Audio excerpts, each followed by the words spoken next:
Welcome to Faith and Work. I'm Carol Evans, and I'm so glad you're here. This podcast was born out of a passion to help people live boldly in their faith while embracing the work you've been called to do. Whether that's a boardroom, a classroom, a kitchen, anywhere God's placed you, you carry a unique light. Right where you are, you have the power to reflect the love, hope, and compassion of Jesus Christ in a way that no one else can. Your job isn't just a job, it's a calling. In your faith, it's not separate from your work. It's woven right in the middle of it. So let's go. Let's talk faith, purpose, and let's live it out right where we are. 8 or 9 years ago, we were having dinner with some friends at the house. I think Jackson was just a baby, so it had to be about 9 years ago. And he mentioned 2 books that had really transformed his business. And I love talking about business. I love talking about books. I love talking about extended learning and how we're growing and how we're changing. And those 2 books really intrigued me. And he brought them over and I read them and I gave him some books. This particular friend, him and his wife have been friends of David and I's for a long time.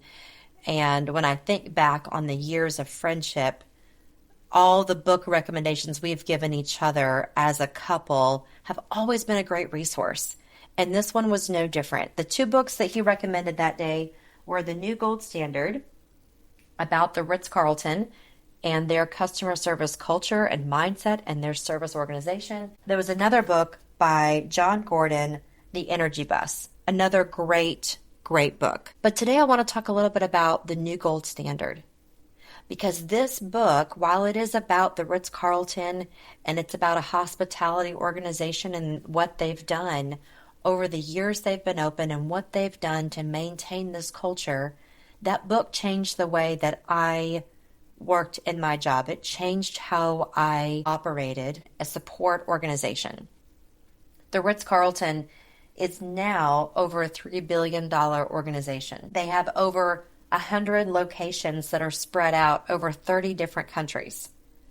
With that organizational size, they have 40,000 employees. 40,000 employees. So as I'm reading this book and I'm hearing about the changes that they've made over time, I'm hearing about the feedback that they received from their guests and how they implemented change. And it baffles my mind when I think about it. But their organization is known not just for being an expensive hotel, but they are known for the service that they give their guests. Just a few weeks before COVID hit the world and everything shut down, David and I had the chance to go to Atlanta to celebrate our 9th wedding anniversary. And this was early February or maybe late January. But this was in 2020, right before everything shut down.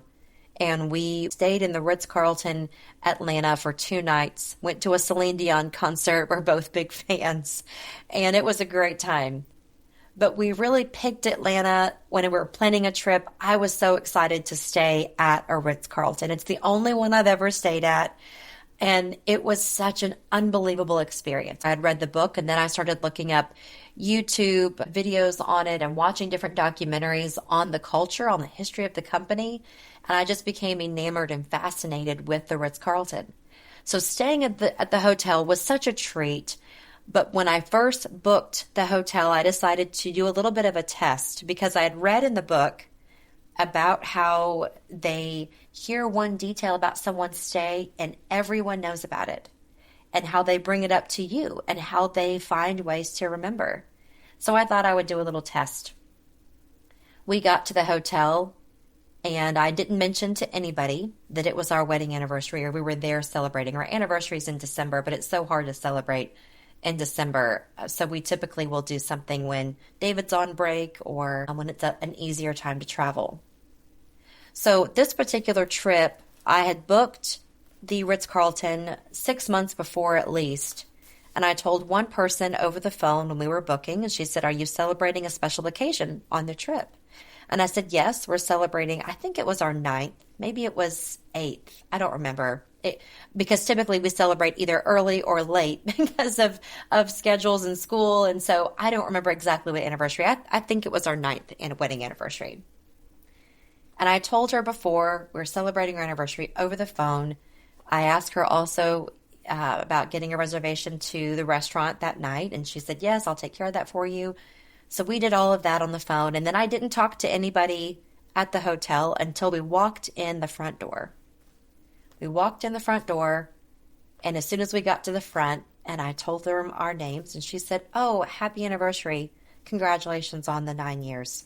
And she named the year because that one person on the phone 6 months before had written it down in the notes. They proceeded to be extremely gracious through the check-in process. And as we were getting checked in, we walked over. There was a little shop to buy like snacks and stuff. We walked over, and David was getting some bottles of water. I wanted to get a piece of swag that said Ritz-Carlton because I was just geeking out that I was actually in a Ritz-Carlton. And David was getting some bottles of water. We are big water drinkers. And he said, I cannot believe how expensive this water is. And he was going on a little tangent about water, bottled water being expensive. And I'm trying to shut him up because I don't want anyone to hear us complain about the expensive bottled water. We're in a Ritz-Carlton. Most people staying at a Ritz-Carlton make significantly higher incomes than David and I make. And so I really was trying to not complain about the bottled water. And I'm trying to say, like, it's not a big deal. Just, it's fine. It's fine. We're here for 2 days. Not a big deal, babe.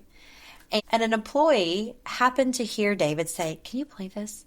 And he saw us have several bottles of water in our hand. And he said, do you drink a lot of water? And Dave said, yeah, I have to have water at night with me and I drink water first thing in the morning. I just love having bottled water. And the guy said, well, here, let me help you out. And he said, just put that water back. And he went behind the counter and he brought back an entire case of bottled water. And David looked at me and I looked at David and they said, here you go. Enjoy your stay. He said, well, will that be enough water? And we were shocked and we didn't even know what to say. And in my mind, I thought, you have just elevated this experience with a case of water that probably cost $10 in itself, but you have just elevated this experience way beyond what you could possibly imagine for David. And we got in the elevator and he said, did you see what just happened? And we both walked to the elevator thinking, I can't believe that just happened. And we got in and the whole way I'm geeking out. And I'm like, babe, I told you this is the kind of stuff they do. Because I had learned in the book that every employee has a certain dollar amount that they have to spend to elevate a guest experience. And this is not necessarily a budget or a quota. This is more of they are being entrusted with this amount of money that they can use without asking permission of anybody. They don't need to get approval to use this money. Each employee, no matter where they work in the organization, if you work in housekeeping, you have the same amount of money as someone who works in a restaurant or someone who works at a front desk or the concierge. Every individual employee has $2,000 that they are allowed to use to enhance their experience. I'm not sure if it's per guest per day or if it is per shift. I'm not sure how that part works as far as the money. If I recall correctly from the book, I believe it is per day that they can use to enhance a guest experience. And that case of water did not overall cost Ritz-Carlton a lot of money. But when that guy saw David with several bottles of water in his hand and he's trying to juggle our luggage and the water, and I'm sure there was a distressed look on David's face. I'm trying to say, let's not be distressed. We're at the Ritz-Carlton. We're on an anniversary trip. But he chose that moment to step in and to say, hey, man, you drink a lot of water? And he gave us that entire case of water. And in the 2 days that we were there, we used that whole case of water. And we still talk about that. It made an impact on us. So throughout our stay, we had several different experiences where they did a turn down service where they would obviously make your bed in the morning for you when you left. But then in the evening, they would come back and do a whole turn down service. The lights would be dimmed. Your covers would be turned down. They would make sure you had a robe in your room. It was an incredible, luxurious experience, one that we've not experienced since quite to that level, but it was a wonderful 2 days of a trip. Eating at their restaurant was a great experience. We went to the Celine Dion concert the next day, and on the way back, I said, oh, we should just see if the restaurant is still open and maybe we can just go and get some dessert. So we called the hotel. We were in an Uber and we called the hotel to see if the restaurant was still open. And they said, no, our restaurant is not still open, but the kitchen is still open and we can have dessert waiting for you in your room. So we ordered a dessert from the Uber and we got to our room and there was a beautiful dessert platter waiting for us on a cart. I mean, it was beautifully laid out. It wasn't like room service had left something at the door. They had taken it into the room. They had set it up for us. It was a beautiful, romantic dessert waiting for us. It was amazing. We had a delicious breakfast delivered to us the next day. The most amazing breakfast I've ever had in my life delivered to us the next morning. They were an unbelievable experience. When I read that book and I read about how in the world do you get 40,000 employees to adapt to the same culture, the same service level culture, that someone can write a book and I could go to Atlanta, Georgia and have the same experience that you're writing about in this book. And I would encourage you, if you're in any service organization at all and your job requires any level of service, I would highly encourage you to read The New Gold Standard. But when I think about this book and I read this book and I imagine the size of the company, and I imagine you've got 30 countries all over the world with 100 different properties. I think now they've recently launched a yacht. They have yachts that you can do cruises and yachts on the Ritz-Carlton. I've obviously not done that. That's a pipe dream one day to be able to do that. But if you get 40,000 people to adapt to this mindset and this culture, and they explain of how to do that in the book in more detail. But this isn't just something that they do for their guests. This is not something that they do so that they can have a good rating or that they can have more guests. Their mindset has definitely been on a quality over quantity. They are building new locations. I still keep up with the Ritz-Carlton and what they're doing. They have a leadership center where they do a lot of training and development. I've been through a few of those courses. Highly recommend those. If you're in leadership and you have the ability to choose what development that you do, look it up. Highly recommend it. It's a great, great training. I've really never been in a hospitality job or role. Being even in technology support, there's so many things that I could bring back to my team, and it has truly changed the way I view service. But one example that I loved, and it was found in chapter 7 of the book. If you read the book or you do the audiobook, I did the audiobook, and I've listened to it several times. Every time I listen to it, I get something out of it. But chapter 7, there's a really amazing story. There is a lady by the name of Vivian Duchel. She's the vice president of public relations. She tells a story about one day when she was walking down the hall, and she happened to be limping just a little bit. And Simon Cooper, that was the president of Ritz-Carlton, saw her limping and said, "Hey, what's wrong with your back? Are you okay?" And she said, "Oh, we've got to get a new mattress. The one we have just does not have enough support." And they went on about their day and their conversation. But we're talking about the vice president of public relations and the president of Ritz-Carlton. A few weeks later, she has a knock on the door with a delivery. And in that delivery, they brought her a new box spring, a new mattress, new bedding, the whole Ritz-Carlton bedding, sheets, everything. Brought it to her, delivered it to her. This was not something just to get something else in return. Having a service mindset and a mindset that wants to do above and beyond what is required has to start with the people around us. It's not just the guest. We're talking about a president and vice president. The vice president of public relations, I'm sure, could have bought her own mattress. I'm sure she had the budget and the finances to go do all of that. But the president saw a need. He didn't announce it. He didn't put it in the newsletter of here's how we take care of our own, hashtag good culture. He just did it. He didn't make a big announcement. There wasn't a big deal. But this idea and this mindset of doing things not just for our guests, not just for our customers, not for our employees, not for our team members, and not even for our own families. We're doing this for someone. He did this for someone that he worked with that could have bought their own mattress, and he went above and beyond anyway. There's countless stories. One of my other favorite stories about one of their guests is a young couple who had a child with them at the Ritz-Carlton at their stay. I believe it was one of the beach locations. I don't remember which one, but they were at a beach location. And this particular family, their child had left behind his favorite stuffed animal. They didn't realize it until they were too far from the hotel. The child was so upset and so sad. If you have children, they are such a wonderful gift, but when they get attached to a stuffed animal, we call them stuffies at our house, or their favorite blanket, and it's left behind somewhere, it's a type of grief that is not easily comforted. It is hard to get them to see beyond the short term of, we can get it back, it's okay.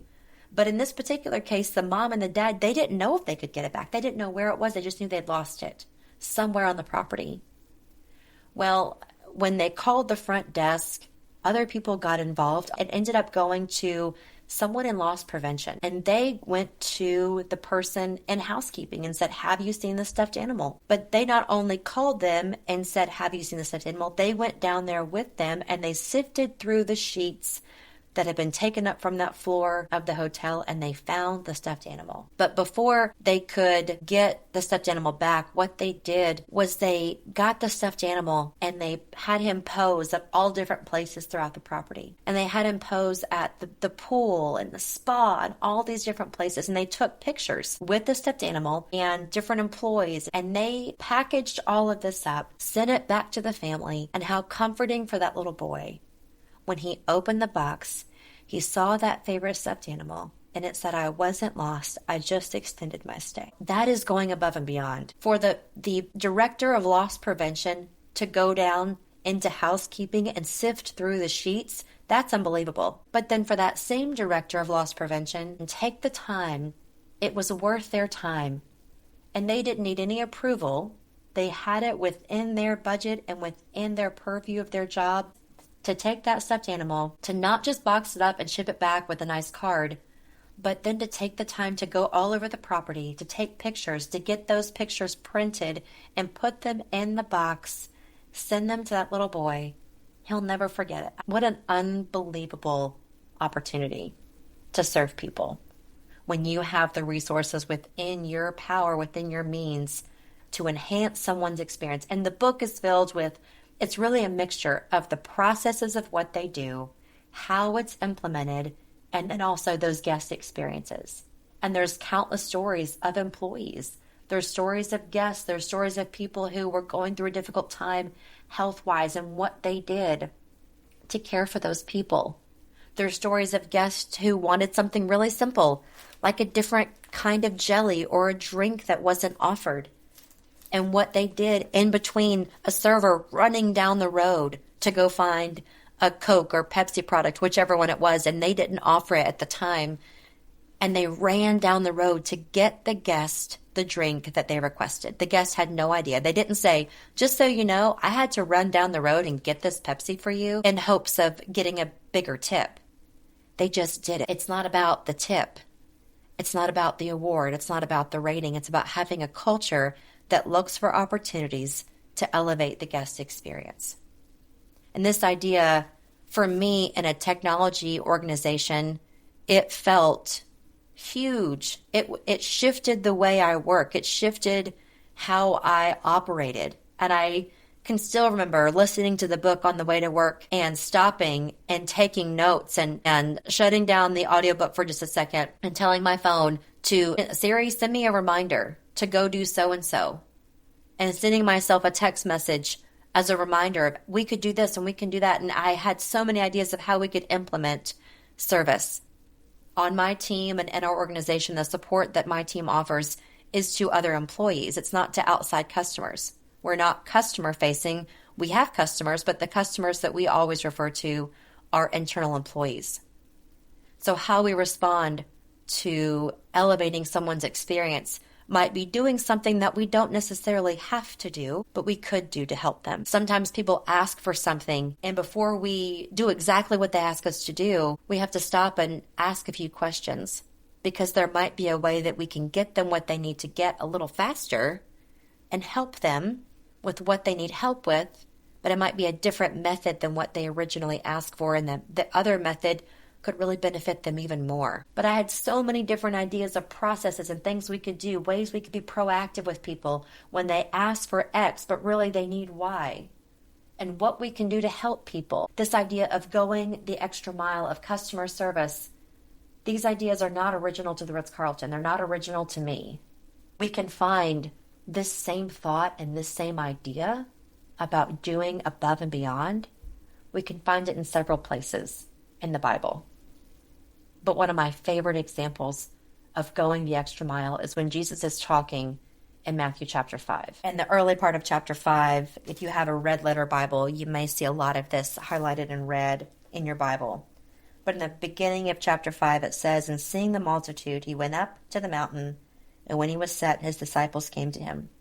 And he opened his mouth, and he taught them." What I want to highlight today is down in verse 38. The whole chapter is amazing. And he is teaching things that are countercultural to their day, and they don't make sense. What's beautiful about so many of Jesus' teachings, if you look at it and you look at the cultural context, sometimes we read it and we think, well, that's interesting. I don't know why that's a big deal. Well, because Jesus wasn't American. He wasn't part of our culture. He didn't speak English. We can speak to him. We can pray to God the Father in English, and he hears us and he understands us. But sometimes these little moments in the Bible, we don't get them because Jesus wasn't American. He didn't have our culture. So when you look deeper at the cultural context, that what was being said, we can read the Bible and we can gain so much from it. But when we take the time to look at the cultural background, there is a depth to what is being said that we miss when we read surface level content and we check off that we've read the Bible for the day, then it takes us about 3.5 minutes. There's so many things that we'll miss. If you're interested in resources, send a number to the text. At the end of the episode, I give a phone number. Text me. I would love to send you some resources. If you're interested in studying the Bible from a cultural perspective, I highly recommend it. It has deepened my love for the scripture because it helps me to see the nature of God even more. So let's go to verse 38. In verse 38 it says, "And ye have heard that it's been said, an eye for an eye, tooth for the tooth. But I say unto you, that you resist not evil. But whosoever shall smite you on thy right cheek, turn to him the other also. And if any man so sue you by the law, that ye take away thy coat, let him have the cloak also. And whosoever shall compel you to go a mile, go with him too. Give to him that asketh thee, and from him that would borrow of thee, turn not away. Ye have heard it, and it has been said, Thou shalt love thy neighbor and hate thy enemy. But I say to you, love your enemy. Bless them that curse you. Do good to them that hate you, and pray for them that despitefully use you and persecute you." And he goes on in the chapter, and the chapter's filled with so many things. When we hear Jesus give these examples of, it's not just the law. It's not just obeying the law. When Jesus is telling the disciples and he's telling people that are gathered, he's saying it's not about going 1 mile. If someone compels you to go a mile, go with him 2 miles. What does that mean? What is that referencing? Well, back in that time period, there were Roman roads that were built. In its prime, there were over 50,000 miles of Roman roads that were built. 50,000 miles. If you've done any study in history, you may have heard the phrase, all roads lead to Rome. Well, that's what it was referring to. There was so many thousands and thousands of miles of Roman roads.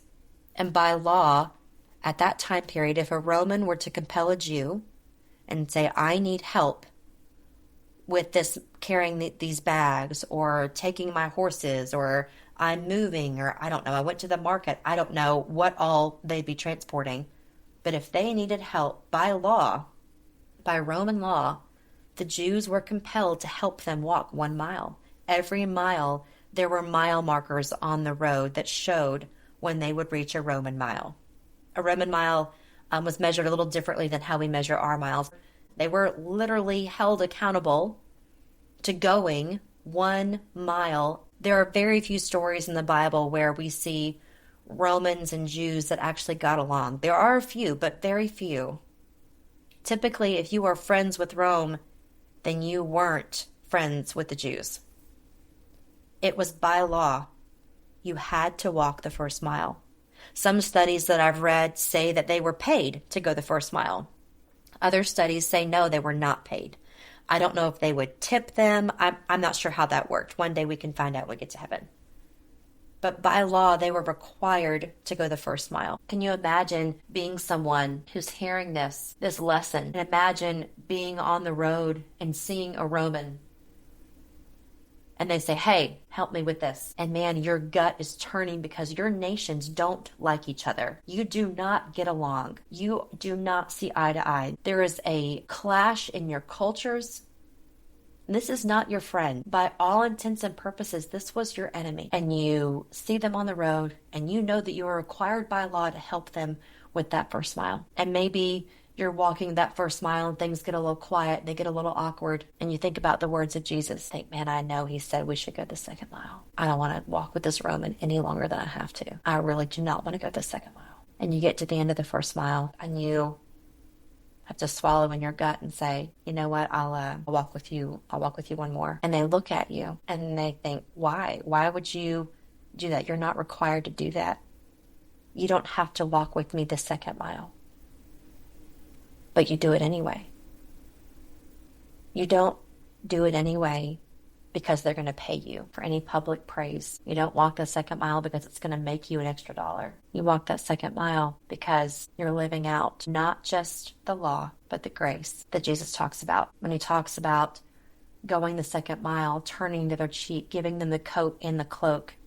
I think it's so ironic that Matthew, as the tax collector, wrote this book, and later on in the chapter, he talks about the tax collectors. He talks about, in this chapter, you say that you love your neighbor, and we want to celebrate the fact that we love our neighbor. And then he said, I say to you to love your enemy. Not just loving your neighbor, but loving your enemy. And going the second mile with a Roman for a Jew, that was loving your enemy. That was doing something for your enemy. Not because they were going to do something for you. This was not a tit for tat. They were not going to repay the favor and say, you know what? You've just walked with me a second mile. Is there anything I can do for you? That wasn't what was going to happen. And I'm not saying that there's not a time and a place for boundaries to protect yourself. But today we're not talking about boundaries. We'll do that in another episode. Today we're talking about the people in our lives, the opportunities that we have in our jobs to go the second mile, to have a mentality like at the Ritz-Carlton where you were looking for an opportunity to elevate someone's service, not because they're going to do anything in return for you. We're looking for an opportunity to show the love and compassion and forgiveness of Jesus Christ. We are not called to live a life filled with good deeds and charitable giving and tax write-offs. We are called to live our life in a selfless manner that reflects the love and compassion and forgiveness that we have received ourselves in Jesus Christ. It might be easier to buy coffee for a stranger than it is to reach down and help someone that we would consider an enemy. So what does all of this mean for you? What does it mean for me? And truthfully, I don't know exactly what it means for you. But if I had to guess, I would say that while we were talking about this, and if you're driving down the road on the way to work or you're coming back from car line, I would guess that there's someone that came to mind. There's a certain situation that you know you could go the second mile, and it's hard. Maybe a face or a name came to mind. Today, I would like to challenge you to look for opportunities to go the second mile with that person, with that situation. There's an email that was sent that you could respond pretty awfully to. You could respond in anger, just like the anger that the email was sent in. You could respond right back in anger. And instead of doing that, you can offer whatever solution that the email is complaining about, whatever they're angry about, offering the solution, walking away, and not responding in anger, even though you might be justified. Going the second mile means that we don't need a reason to find someone worthy of our good deeds. Going the second mile for someone means that we don't think, well, do they really deserve this forgiveness? Do they deserve this act of kindness? Do they deserve for me to spend extra time? I'm working through my lunch break to help them with this. Do they deserve this? Going the second mile means that we don't need other people to be worthy of us being kind to them and us going above and beyond for them. We justify sometimes our actions when we don't want to go the second mile. We can justify it. We can paint ourselves as the victim, and we can very easily paint the other person as the villain. We can tell ourselves and tell other people, I could have helped them with that paperwork, but you know what? They didn't want to be kind to me, so be it. I could have made that process easier for them, and you know what? I'm not doing it. It's not part of my job. I don't have to do it. I could have volunteered to help. I was free. I technically could have replied to that text, but you know what? They didn't help me last time when I asked for help. I'm not helping them. We justify our actions, and we look for reasons for other people to be worthy of our good deeds. And that's the problem. Ritz-Carlton can't change 40,000 employees by the guest doing something nice in return for that employee. These employees, on average, of all the 40,000, on average, these employees make about $75,000 a year, on average. According to several different websites that I checked on Google, that's the average salary of a Ritz-Carlton. The majority of them are not six-figured employees who are only being kind because their bonuses depend on it. They're being kind because they're part of a company, and that's their culture. They talk about their culture. They recite certain parts of their credo every day as an employee. It becomes ingrained in who they are, not just what they do. And when we think about someone being worthy of our act of generosity or worthy of our kindness, it needs to become part of who we are, to look for opportunities to show kindness, to look for opportunities to show grace, to look for opportunities to physically pick up the load and carry it and inconvenience ourselves and go the second mile, not because they're worthy, but because He is worthy. Because when I sit around and I look at the blessings that I have and what I am most thankful for, and the reason that I can sleep at night is not because of the house that I live in, and it is not because of the car that I drive, it is not because of my two crazy children and my wonderful husband. Those are not the reasons I can sleep at night. The reasons that I can sleep at night are because of the goodness of God and the peace that He's brought in my life. The reason I can sleep so good at night is not because of the stuff that I have. It is because of who God is. It is because of the mercy, the forgiveness, the grace, the compassion, the presence of Holy Spirit in my life. That is what helps me every day. When I think about the goodness of God and our choir is singing on Sunday at our church, and I look around and I see people with their hands raised in worship, it is not because of the stuff that I have. It is not because I am worthy of things and He has blessed me with stuff or a job or a salary. When I raise my hands in worship and I look around and I see the believers in my community and I see tears streaming down their face, it is not because of the things that we have. It is not because of how worthy we are of our blessings. It is because of who God is in our life and what He has done for us. He is an unbelievable God. He has forgiven me. He has loved me. He has shown mercy in my life. The presence of the Holy Spirit when I've asked for something, and I don't necessarily mean a physical thing, when I've said, Lord, I need discernment. I need wisdom. I need to know how to handle the situation. I'm not sure what to do. I don't know what to do next. I don't know how to handle this. And He's given me the direction. He's given me the words to say at the moment that I needed to say them. Or I've gone back to God and said, God, please forgive me. I responded so poorly to that situation. I responded so sharply in that text or that email. And I've had to go back and apologize to that person and say, God, I am your daughter and I represented you poorly today. And I have to go back and I have to apologize to God and say, God, forgive me. He does not shun His presence from me because I made a mistake and because I messed up. He meets me right back there.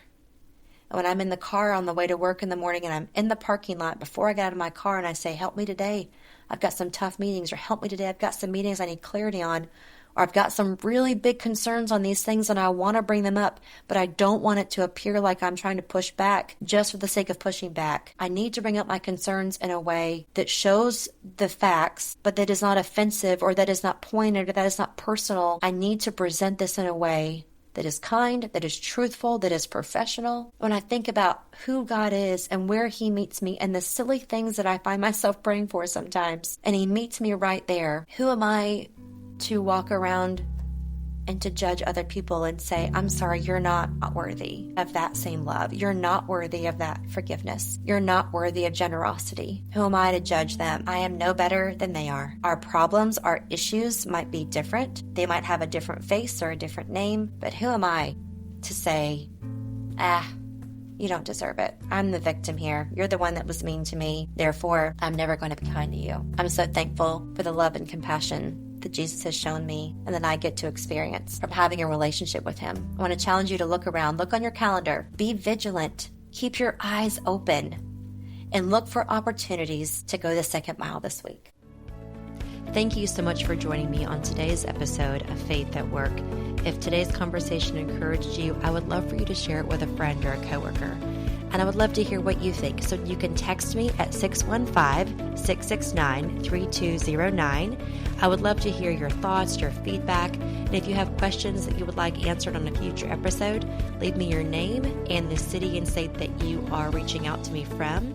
That number again is 615-669-3209. I would love to hear your thoughts.